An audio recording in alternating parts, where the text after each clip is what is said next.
السلام علیکم۔ آج میں آپ کو حضرت داؤد علیہ السلام کی کہانی سناؤں گی۔ حضرت داؤد علیہ السلام حضرت یعقوب علیہ السلام کی اولاد میں سے ہیں۔ اللہ تعالیٰ نے حضرت داؤد علیہ السلام کو کتاب زبور مقدس عطا کی۔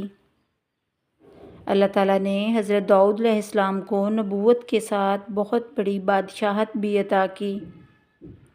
آپ علیہ السلام نے ایک وسیع سلطنت قائم کی۔ حضرت داؤد علیہ السلام سے پہلے نبوت اور حکومت دو الگ الگ خاندانوں میں تھیں، لیکن اللہ تعالیٰ نے آپ کو یہ دونوں چیزیں عطا کیں۔ آپ کو قرآن مجید میں خلیفۃ الارض کا خطاب دیا گیا۔ حضرت آدم علیہ السلام کے بعد حضرت داؤد علیہ السلام وہ نبی ہیں جنہیں خلیفہ کا لقب ملا۔ حضرت داؤد علیہ السلام بہت معاملہ فہم تھے۔ آپ عدل و انصاف سے کام لیتے تھے۔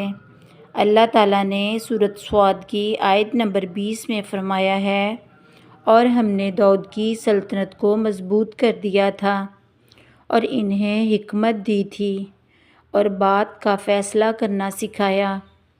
حضرت داؤد علیہ السلام بادشاہ ہونے کے باوجود عبادت اور نیکی کے کاموں میں اپنی مثال آپ تھے۔ آپ بہت سادہ مزاج انسان تھے۔ حضرت داؤد علیہ السلام اپنے ہاتھ سے محنت کرتے اور روزی کماتے۔ اللہ تعالیٰ نے حضرت داؤد علیہ السلام کو بہت سے معجزات عطا کیے تھے۔ حضرت داؤد علیہ السلام کے ہاتھ میں لوہا اور فولاد موم کی طرح نرم ہو جاتا۔ کسی مشقت اور آلات کے بغیر آپ علیہ السلام اس نرم لوہے سے ذریں بنا لیتے۔ اللہ تعالیٰ نے حضرت داؤد علیہ السلام کو بہت خوبصورت آواز عطا کی۔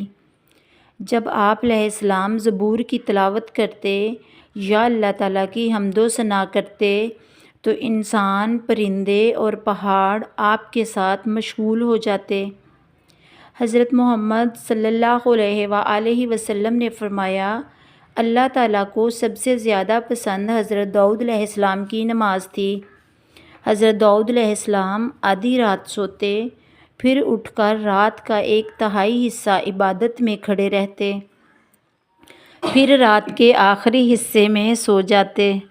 حضرت داؤد علیہ السلام ایک دن روزہ رکھتے اور ایک دن ناغہ کرتے۔ آپ علیہ السلام میدان جنگ سے کبھی فرار نہ ہوئے۔ حضرت داؤد علیہ السلام نے 100 سال عمر پائی، 70 سال حکومت فرمائی۔ حضرت سلیمان علیہ السلام حضرت داؤد علیہ السلام کے بیٹے تھے۔ حضرت سلیمان علیہ السلام کو بھی نبوت اور زبردست بادشاہت عطا کی گئی۔ حضرت سلیمان علیہ السلام کو بھی بہت سے معجزات سے نوازا گیا۔ قرآن مجید کی روشنی میں مزید انبیاء کی کہانیاں سننے کے لیے چینل گاڈ مرسی کو سبسکرائب کریں اور ویڈیو کو صدقہ جاریہ سمجھ کر شیئر کریں۔ خدا حافظ۔